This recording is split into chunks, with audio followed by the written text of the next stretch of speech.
Hello friends, अगर आप second grade exam की तैयारी कर रहे हो तो ये नोट्स आपको कम टाइम में मेन पॉइंट्स रिवाइज करने में हेल्प करेंगे। आज का हमारा टॉपिक है 2D और इससे पहले भी हमने 3-4 टॉपिक कवर कर लिए हैं। कार्तीय निर्देशांक और ध्रुवीय निर्देशांक। कार्तीय निर्देशांक है r बराबर root of x square plus y square. अगर हमें कोण निकालना हो तो थीटा बराबर टेन इनवर्स वाई अपन में एक्स।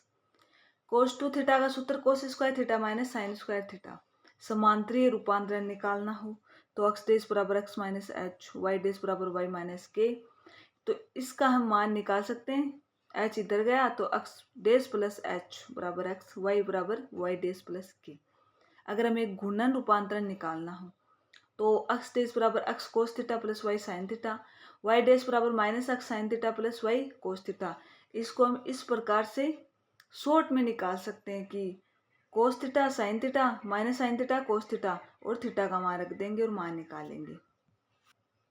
और अगर हमें दो बिंदुओं की मध्य दूरी निकालनी है, दूरी का सूत्र होगा root of X two minus X one का whole square plus Y two minus Y one का whole square. One minus cos theta का सूत्र होगा two sine square theta by two. दूरी का ध्रुवीय रूप पी क्यू बराबर root of R one square R two square minus two R one R two cos theta one minus theta two. विभाजन सूत्र R of M one x two plus M two X one by M one plus M two, M one Y two plus M two Y one upon में M one plus M two. ये एक्स की value हो गई और ये Y की value हो गई। इससे रिलेटेड भी हमारे पास पी वाई क्यूज है, एग्जाम में पूछे जाते हैं ऐसे क्वेश्चन। नेक्स्ट है यदि अनुपात एम वन अनुपात एम टू ऋणात्मक हो तब विभाजन कौन सा होगा? बाह्य विभाजन होगा। और यदि धनात्मक हो तो अंतः विभाजन होगा।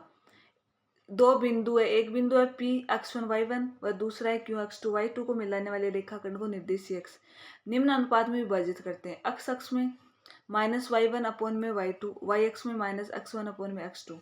और यदि रेखा हो A X plus B Y plus C तो minus A X one plus B Y one plus C upon में A X two plus B Y two plus सी।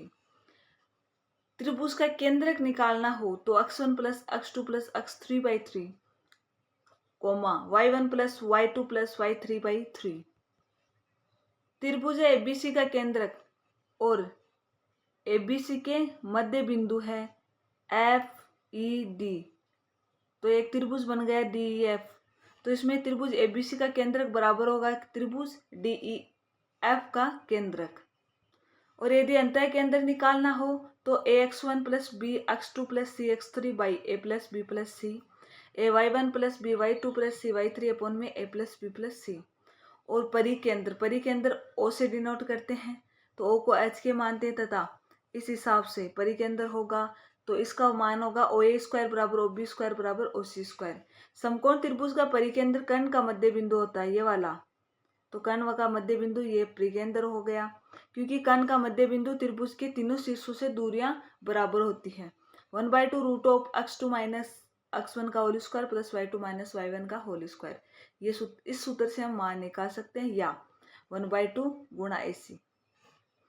लंब के अंदर समकोण त्रिभुज का लंब के अंदर समकोण बनाने वाले शीर्ष पर होता है, इस वाले शीर्ष पर लंब के अंदर होगा। नेक्स्ट है संभव त्रिभुज के लिए चारों बिंदु कौन कौन से? केंद्रक, परिकेंद्र, अंतः केंद्र और लंब केंद्र समपाती होते हैं। किसके लिए? संभव त्रिभुज के लिए। और संभव त्रिभुज के लिए परिकेंद्र, अंतः केंद्र, लंब केंद्र अगर पूछा जाए तो हम केंद्र का मान निकाल सकते हैं। अगर अकेले केंद्र का मान निकाल लिया तो यही मान इन तीनों का मान होगा।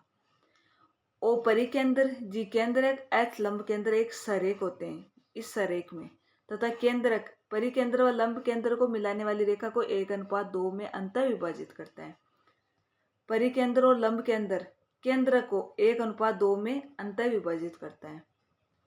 त्रिभुज एबीसी और त्रिभुज डीईएफ, तो त्रिभुज एबीसी का क्षेत्रफल होता है 4 गुना त्रिभुज डीईएफ का क्षेत्रफल। इससे रिलेटेड भी हमें एग्जाम में कुछ क्वेश्चन पूछे जाते हैं।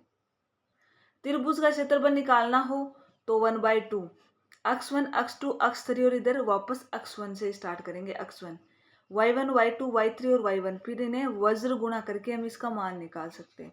और यदि त्रिभुज का क्षेत्रफल 0 हो तो बिंदु एबीसी क्या होंगे? सरेख होंगे।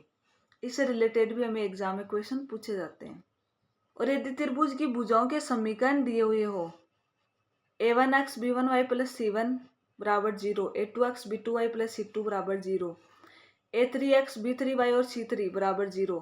तो इस प्रकार से हम त्रिभुज का क्षेत्रफल निकाल सकते हैं। इसका सूत्र होगा 1/2 c1 c2 c3 a1 b1 c1 a2 b2 c2 a3 b3 c3 का मोड का होल स्क्वायर।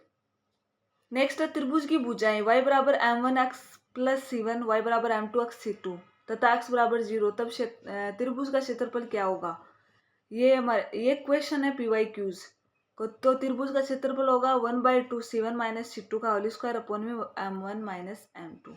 और यदि हमें चतुर्भुज का क्षेत्रफल निकालना हो तो 1/2 x1 x2 x3 x4 x1 y1 y2 y3 y4 और y1, इन्हें ऐसे वजर गुना करके इसका भी मान निकाल सकते हैं।